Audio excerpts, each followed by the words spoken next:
जिले की मौजूदा स्थिति क्या है? नमस्कार। आप सभी को ये पता है कि पिछले 1-1.5 महीने से मार्च महीने से अपना सेकंड वेव की वजह से अपने बड़े पैमाने पे कोविड के पॉजिटिव पेशेंट बढ़े थे, जो कि जिला प्रशासन, हमारे सब डॉक्टर मित्र, सब GMC, civil surgeon, police, corporation, सब टीम ने मिलके दिन रात मेहनत करके अभी वो बड़े पैमाने पे कम हो गया। आज के केस लगभग 650 केसेस अपने जिले में आए हैं। इसमें एक तो डॉक्टरों की मेहनत और दूसरा जो हमने लॉकडाउन लगाया था, जो नांदेड़कर वासियों ने जिसमें हमारा सहकार्य किया, उसकी वजह से हम आज ये कम आए। लेकिन आपको पता होगा कि कल ही एक ऑर्डर आया है कि और 15 दिन लॉकडाउन एक्सटेंड हो गया है और हमें ये देखा जा रहा है कि नांदेड़ की जनता इसको थोड़ा लाइटली ले रही है, बाहर घूमने की कोशिश कर रही है, लॉकडाउन तोड़ने की कोशिश कर रही है। तो मैं कल एसपी साहब और कमिश्नर साहब से चर्चा हुई है कि आगे से इसको बड़े सीरियसली देखा जाएगा कि उस ऑर्डर में क्लियर कट है कि किसने बाहर आना अलाउड है।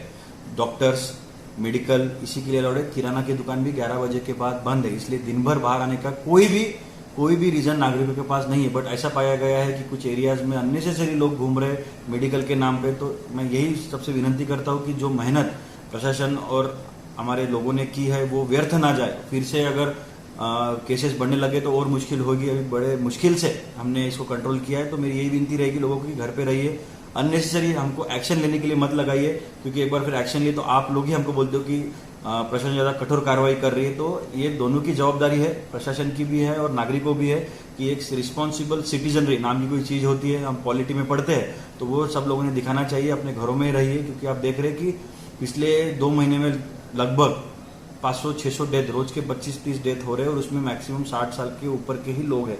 तो इसलिए मैं यही विनती करता हूँ कि अपने घर पे रहिए अगले 15 दिन, और ये जो हम 600 पे आए इसको हम कैसे 100 पे लेके आ सके, इसके लिए हमारे सहकार्य करें।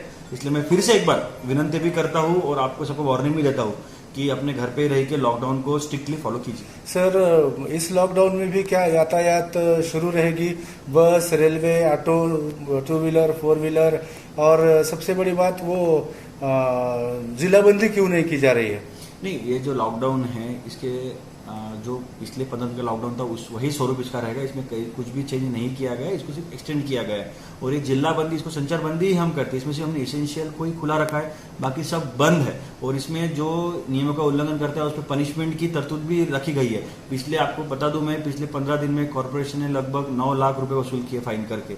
लेकिन हमारा फाइन वसूल करना हमारा उद्देश्य नहीं है। हमारा ये उद्देश्य है कि हम लॉकडाउन को कैसे सक्सेसफुल करें। लेकिन जब तक अपने नांदेड़कर वासी, नांदेड़कर हमारे सब मित्र सब तक साथ में आके हमको सहकार्य नहीं करेंगे, हम फिर से ग्रीन जोन में नहीं जा सकेंगे। इसलिए मैं फिर से यही कहना चाहता हूँ कि आप सब ने प्रशासन का सहकार्य करके इस कोरोना की जो चैन है इसको हम तोड़ के फिर से हम ग्रीन जोन में जाने की हम तैयारी करेंगे। सर, रेमडेसिविर इंजेक्शन जो है वो उसकी बड़ी किल्लत महसूस हो रही है। पिछले दिनों इसको लेकर काली बाजारी भी चल रही थी और 5 लोगों को गिरफ्तार भी किया गया। तो क्या अभी क्या स्थिति है?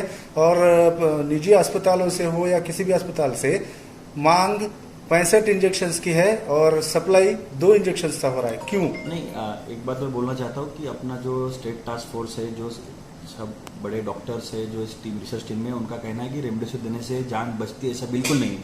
हमने लगभग आज तक 60,000 पेशेंट ठीक करके घर गए, उसमें मैं भी था।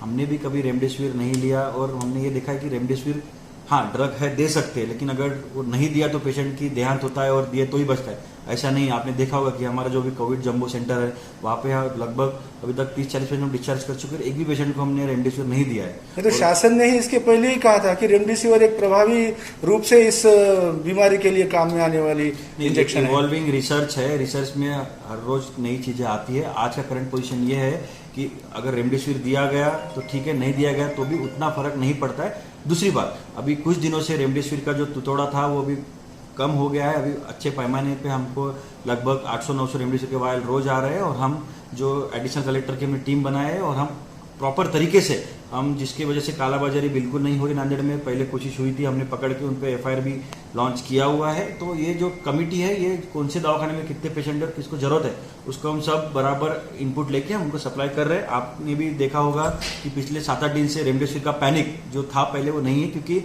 और अभी अगले कुछ दिनों में और बड़े पैमाने पर रेमडेसिविर आएगा। और मेरा ये विनती है कि अगर रेमडेसिविर नांदेड़ जिले में आया तो दवाखानों को हम पक्का देंगे, निश्चित देंगे। लेकिन अगर नहीं आया तो रेमडेसिविर नहीं दिया तो मेरा पेशेंट ध्यान हो जाएगा, ऐसा बिल्कुल नहीं है। ऑक्सीजन और मिथिल प्रेडनिसोलोन और बाकी की जो ड्रग्स है वो प्रोटोकॉल में है, वो बड़ी पैमाने पे नांदेड़ जिले में उपलब्ध है। वो आपके पेशेंट को ऑक्सीजन बेड मिल गया तो आपके पेशेंट जरूर ठीक होंगे। इसलिए मेरा एक विनती है कि टाइम पे लाइए।